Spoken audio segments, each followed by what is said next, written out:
साबिर पाक की 756वें वार्षिक उर्स मेला 15/9/2024 11 रबी उल अव्वल छोटी रोशनी रात्रि 9 बजे तिलावती कुरान साबरी जामा मस्जिद में 16/9/2024 12 रबी उल अव्वल बड़ी रोशनी जश्न ईद मिलादुन नबी रात्रि 10 बजे महफिल खाना दरगाह साबिर पाक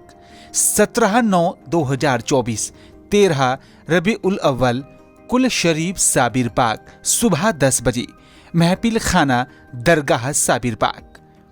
18/9/2024 14 रबी उल अव्वल गुसल शरीफ साबिर पाक सुबह 10 बजे और ख़त्म शरीफ ख्वाजा कुतुबुद्दीन बख्तियार काकी रहमतुल्लाही रात्रि 9 बजे। कर्मेंद्र सिंह जिलाधिकारी हरिद्वार, प्रशासक दरगाह पीरान कलियर